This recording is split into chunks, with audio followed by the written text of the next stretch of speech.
It's kind of close. All right, so first of all, a little spoiler alert. World War III is not coming. Those of you who thought I was going to talk about World War III, I apologize. You can leave if you want. Okay. But this is important, all right?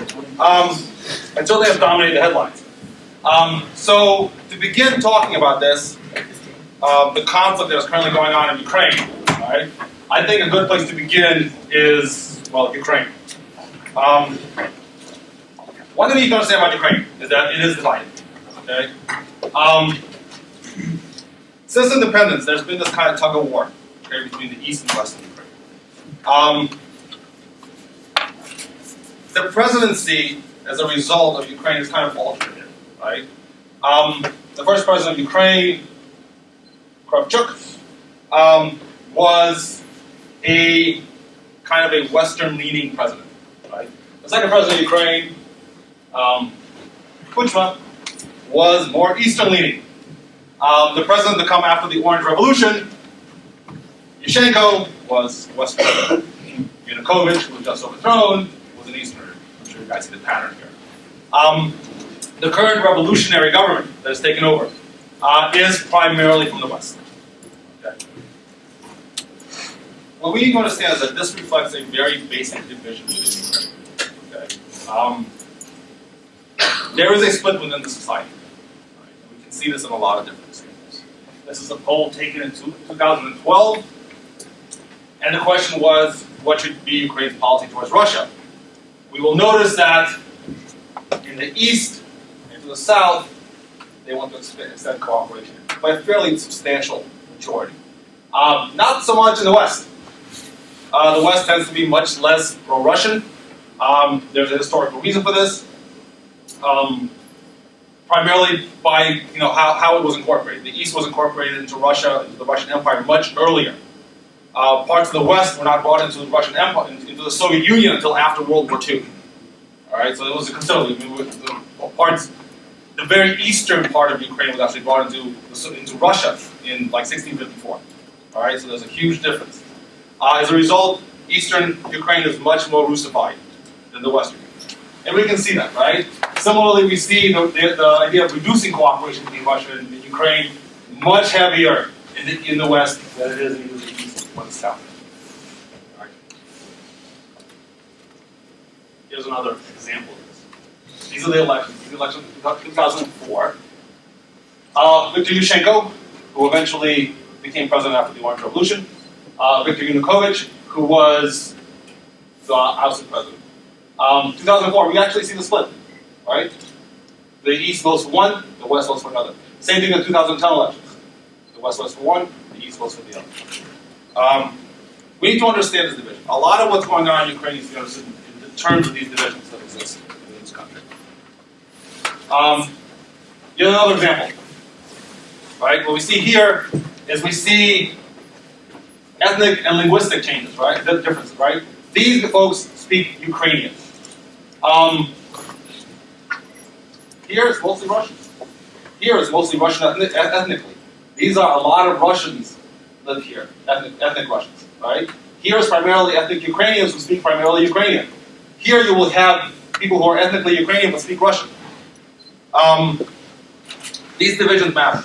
Basically what we have in broad terms, I'm talking here in really broad terms, okay? What we have is an eastern part that is very closely connected to Russia. Okay? It is Eastern Orthodox. Most of them speak Russian, right? Most identify with the Russian culture. Right? In the West, you have folks that identify much closer with Western culture, right? Some even Poland. In fact, there's a good chunk of this part was actually taken from Poland after World War II by the Soviet Union and annexed into Ukraine. Primarily Catholic, or at least recognize the authority of Rome. They speak Ukrainian, except these guys, they don't speak Ukrainian, they speak Russian, which is kind of a dialect. They don't much identify with Russian culture. In fact, a lot of them have open hostility towards Russia. Right? The part that was in fact brought into the Soviet Union after World War II, the Soviets were still actually trying to bring down or tap down any kind of insurgent movement that up until 1957 there were still insurgencies going on in that part of the country. So we need to understand this conflict, okay? This is a conflict about identity. Right? This is what's going on here. Ukraine has two very distinct identities going on here. And there's been actually very little effort, and this is the sad part about Ukraine, there's been very little effort in the past 2 decades as independence to find a way to bring them together. What we generally find happening is that when one side manages to get political control, they basically try to impose their will on the other side, right? Whether it's the Eastern or the Western. There has been very little effort on the part of the Ukrainian government, whether, since the very founding, to try to create a common Ukrainian identity. Right? I've heard Ukraine was described as a state without a nation. Right? Because there's been actually an effort to build a kind of a national identity that we go together. The uprising we saw 4 months ago, starting 4 months ago, a little bit over 4 months ago now, was basically an uprising of Western Ukrainians over the dissatisfaction with Yanukovych's decision. Right? He was seen as being a little too pro-Russian. So basically, what we saw is the overthrow of an elected president in Ukraine. This is a problem. I'll talk about this as a problematic issue for later on. And the folks who took over subsequently, basically, issued an arrest warrant for Yanukovych, and he hightailed it to Russia, where he now hangs out. This was all, though, done after an agreement was signed. This is Russia right now, big issue, is that prior to this happening, an agreement was actually signed with the protesters and the president that basically was supposed to, bring about early elections, that was going to create a unity government. But before the agreement was implemented, the protests basically, were able to chase Yanukovych out of the country. Now, there has been a lot of discussion about corruption, right? And fact is, Yanukovych was corrupt, right? He was incredibly corrupt. But so is everybody else in the Ukrainian government up until this point. This is Transparency International. Transparency International basically rates all countries in the world on how uncorrupt they are, or how open and uncorrupt they are. 10 means you're incredibly uncorrupt. Okay? I think the best country out there, it's a Nordic country. It's either Sweden or Finland or something. They're ranked at 9.6, right? This is Ukraine, going back to 1998. 2.8, 2.6, 2.1. Fact is, you need to understand that Ukraine is best described as a kleptocracy. All right? It is a government of thieves. It is. There's no question about it. There is corruption. All right? The protests were not occurring prior to this as much. Right? We cannot dismiss the East-West part of it all. Right? We also need to bear in mind that each successive government in Ukraine was basically ripping off the country. Right? It's kind of a sad statement to say, but that's true. What happens in Ukraine, what happens actually in most of the former Soviet Union, is after the USSR collapses, basically the economies are kind of gobbled up by a few well-connected people. Okay? We call these guys the oligarchs. They were either members of the party in the Soviet Union, or they were connected to somebody in the party in the Soviet Union, or they knew somebody in the party, somehow they were connected, right? And I can stand here for hours and tell you exactly how the economy was divvied up. In and of itself, it's an amazing, truly amazing story.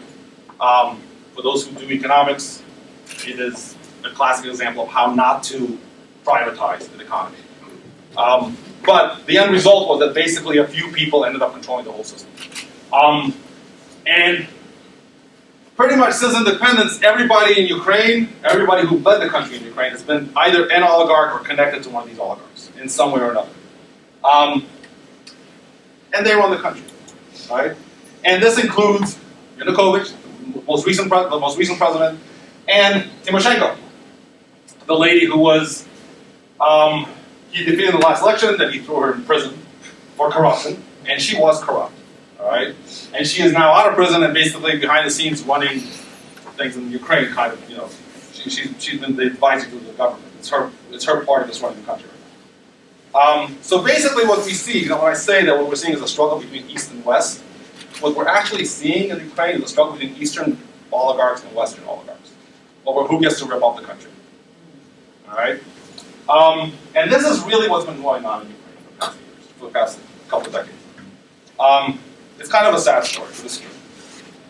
All right, so this brings us to Crimea. This is Crimea right here.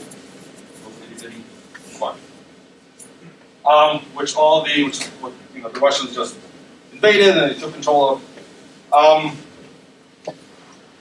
Crimea has a long, long storied history. Right? It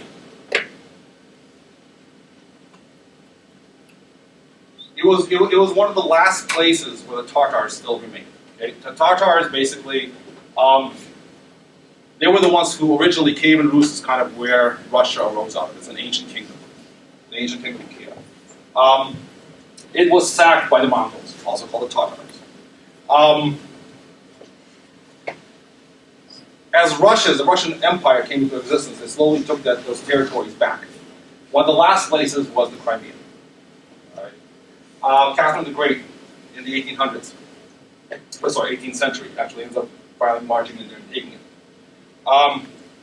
It is near and dear to Russians. Right? This is a place that you talk to Russians and they will tell you this. What Russians very much like very gruesome images.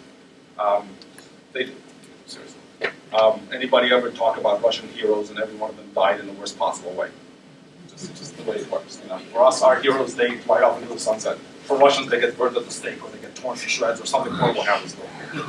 But most of them will tell you, these very graphic images, Crimea, just the trees are soaked with the blood of Russian heroes. This is a place that really holds an important place in their hearts.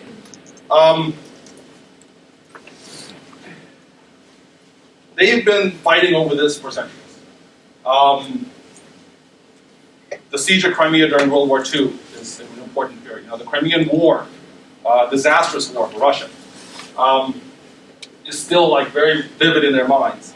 The Crimean War. Everybody, you guys have heard of the Charge of Light Brigade, right? Candace to the right. That's the Crimean War. It didn't work out well for the Light Brigade, but in the end, the British won. 1954. Nikita Khrushchev, leader of the Soviet Union. 1954, he's visiting Ukraine to celebrate the 300th anniversary of the unification of Ukraine and Russia. The story has it that, as he was often doing, he got very drunk. And in a drunken moment, he basically said, as a sign of friendship, I'm going to give Crimea to Ukraine. Bad mistake. At that time, it wasn't a big deal. 1954, the Soviet Union still exists, right? So, big whoop. We're all part of one country, right? Doesn't matter. 1991, though, comes around, Soviet Union disappears, suddenly becomes an issue. The interesting thing about 1991 is a lot of Russians actually genuinely believe that with the collapse of the Soviet Union, Crimea will be given back to Russia. It didn't really happen. Ukraine kept it. But it is this really contentious area. It's been contentious ever since then, right? The population of Crimea is 60% Russian. Okay? It is one of the only parts of Ukraine that is overwhelmingly majority Russian.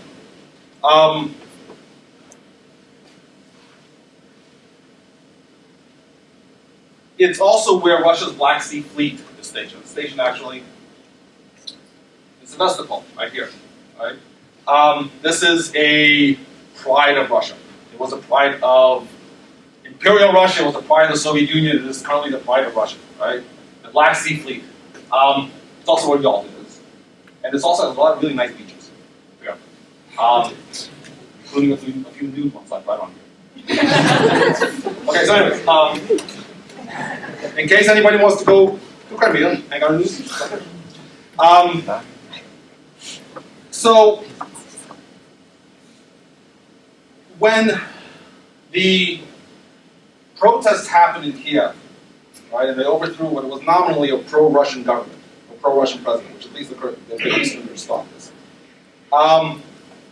the Crimeans themselves basically overthrew their appointed president and put in place somebody who was not so, a little more to their liking.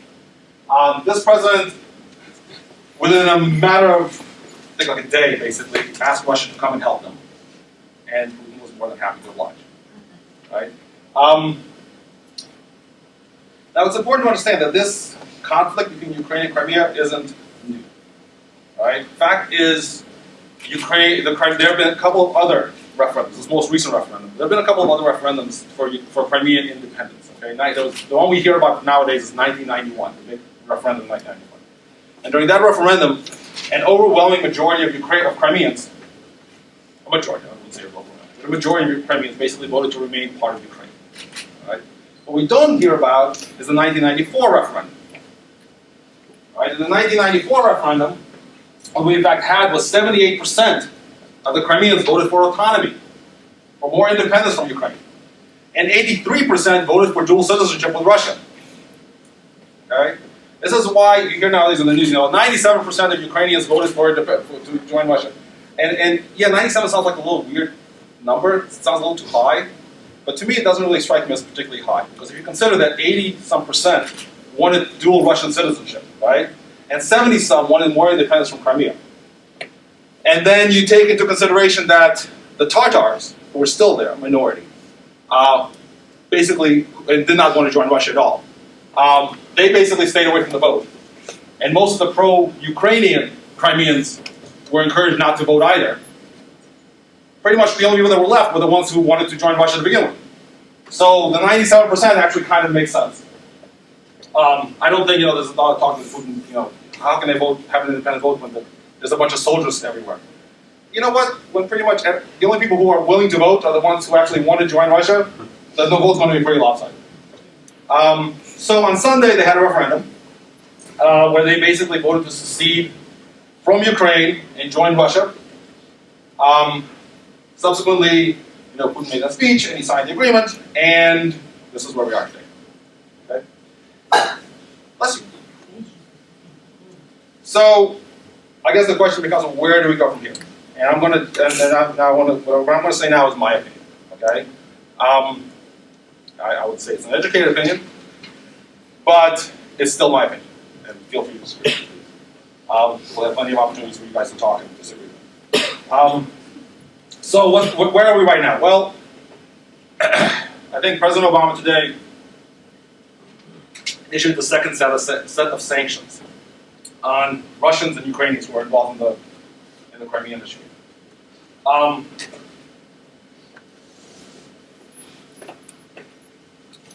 I would argue that this is going to be pretty ineffectual, right? For a couple of reasons. First of all, our connection to Russia in terms of trade is pretty low. It really is, all right? About 12 billion annually.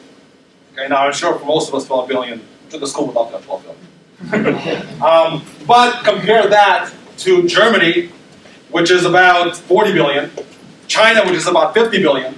Suddenly that 12 billion, it's kind of chump change. It's really not that big of a deal, right? Bigger issue is, if we really need to do something, what we need to be doing is we need to be hitting Russia where it really hurts, which is in their oil industry, right? And hitting the oligarchs who have the money that basically support them. I would argue we're probably never going to do this, for a couple of basic reasons. First of all said and done, we need the Russians. We do. We need them to negotiate with Syria. We need them to negotiate with Iran. We need to negotiate even with North Korea to some extent, right? And let's not forget the fact that we're right now resupplying our troops in Afghanistan through Russian airspace. All right? So our movement with Russia is kind of not that free. Where we actually are connected to Russia really closely, they kind of have the upper hand. And that's in the oil companies. Our oil companies have invested in their oil fields heavily. And they have a lot of oil fields. Russia, I think, is like the second largest producer of oil in the world right now. ExxonMobil signed a huge deal with the Russians where they will basically be, I think they'll get like 40% controlling shares of any exploration done in the Arctic. Right? And in exchange, the Russians are getting 30% of any exploration done in the Gulf of Mexico. This is ExxonMobil and Rosneft.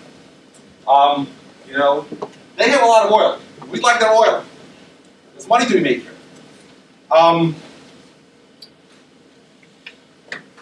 The bigger issue also, there's also the Europeans. Right? The Europeans are much more hesitant. Because fact is, they are really closely tied to the Russians. Right? Germany and Italy get about a third of their gas, natural gas, from Russia. France gets about 15% of its natural gas from Russia. Britain, the Russians are buying up chunks of Britain like there's no tomorrow.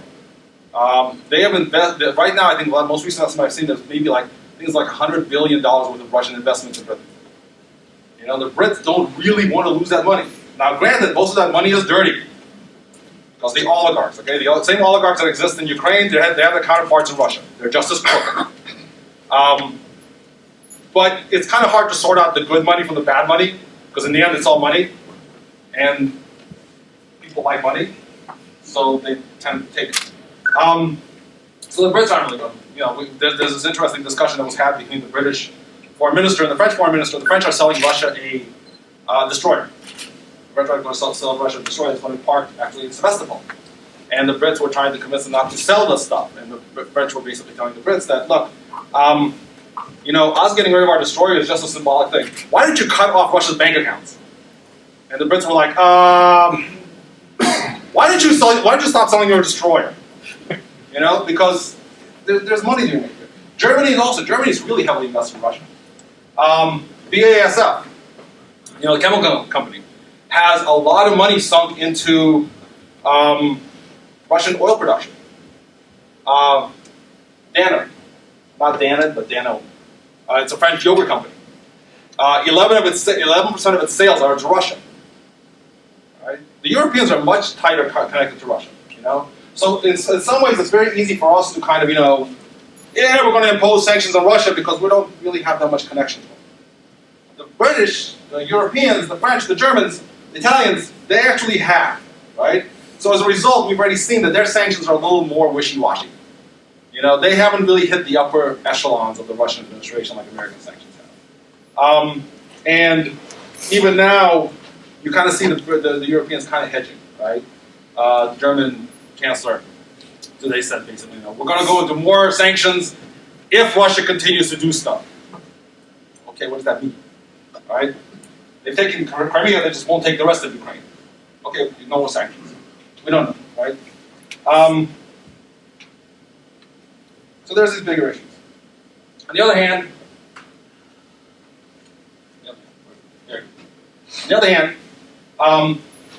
Russia's economy has taken a hit. Right? This is what's happening since the crisis began. This is the big bank in Russia. This is the oil company, Gazprom. This is the stock exchange. You see everything kind of falling. This is the ruble, the Russian currency versus the dollar. Right? Recently, it's been doing better because the sanctions really aren't that big of a deal. Honestly, it turns out. But theoretically, it could hurt Russia's economy. Right? So a lot of people might look at it and say, well, no, okay, so there's a motivation here to, you know, there's a way we can actually hurt them. Right? I would argue that I don't think this is going to make much of a difference in the long run, honestly. Because here's the thing, we need to understand, if we want to understand what's going on, we need to understand the way the Russians think. We need to understand the way the Russians see the world. Right? And we tend to talk Putin this, Putin that. We need to understand that Putin actually reflects the view of the majority of Russians. All right? The Soviet leadership could ignore the people. Putin can't. Yes, he's authoritarian. You know, but in the end, he still needs to listen to his constituents. And 70% of Russians agree with him. Right? And that's not that is actually done by reputable pollsters. Right? So we need to understand the way the Russians function, because this tells us something, right? Because this tells us, even if we get rid of Putin, this attitude is going to remain. And we're going to need to think about how we're going to do this. Right? So from the Russian perspective, right, fact is, we have been pushing them for over 20 years. We've been pushing them and pushing them. Right? We disregarded their interest in Bosnia. We disregarded their interest in Kosovo. They told us, don't mess with Kosovo. We messed with Kosovo. They said, leave alone Bosnia. Leave our Serbian allies alone. We mess with them. Right? We expanded NATO. After the Cold War ends, right, basically the United States goes to Gorbachev, the Soviet Union is still existing, Gorbachev's the president, and says we want to reunify Germany, and Gorbachev's thing was reunify as a neutral country. We don't want to reunify as a neutral country, we want to reunify it as part of NATO. So the deal was basically, and it wasn't written anywhere, right, which is why Gorbachev is a lawyer, so he didn't want to get everything in writing. But the deal was basically that we told him, George H.W. Bush basically told him that if you allow us to reunify Germany in NATO, we will not move NATO 1 inch further to the east. Right? And then along comes Bill Clinton, who one of the first things he does is start moving NATO further to the east. And then George W. Bush comes along and moves NATO further to the east. Right? This makes a lot of Russians feel humiliated, lied to, cheated. Listen to Putin's speech. All right, his speech, he laid out a long list of grievances. Russians agree with these grievances. The vast majority of them agree with us. Right? And now we go into Ukraine. Right? This was their red line. They told us, don't mess with our backyard. And we started messing with their backyard. This agreement that the EU was trying to encourage Ukraine to join, the one that Yanukovych actually ended up rejecting, right, in order to make a closer treaty with Russia, would have basically locked Russia out of Ukraine's market. Right? Ukraine is Russia's third largest trade partner. And it would have basically locked them out of their market. Right? It's their territory. Right? This is viewed by many Russians as their traditional area of influence. More importantly, we were supporting the protesters. Right? These protesters were anti-Russian from the Russian perspective, right? And we were supporting them. It certainly did not help that our ambassador was out there among the protesters giving them sandwiches. Right? When the Europeans tried to settle this whole thing and tried to find a peaceful way out of it, we had that, that recorded phone conversation by the American ambassador that basically said, expletive the EU. Right? For Russia, this is seen as a larger pattern. Right? They see it as the West is trying to specifically encircle them. Right? This is NATO. Here's Russia. This is Germany. Since Germany was unified, we've got Poland, Czech Republic, Romania, Bulgaria. We even brought in the Baltics. The Baltics were part of the Soviet Union at one point. We're right there on their border. And now we're talking about bringing the Ukraine and Georgia. Where's Georgia? Georgia. Right. I'm just Georgia right here. Georgia into it. Right? At that angle. Right? We're talking about bringing all these countries in, right on their borders. Right? We need to understand the way the Russians see the world. What I'm arguing is, I'm not saying that what Putin did was right. I'm just saying it's understandable. Right? We should have seen this coming. Right? Because this is how the Russians see the world. Right? Those of you who don't read Russian, this basically says how America is trying to control Russian territory. Right? This is Russia. What they see is U.S. here, U.S. over here, and then U.S. satellites are floating over it. Right? From their perspective, we're trying to surround them.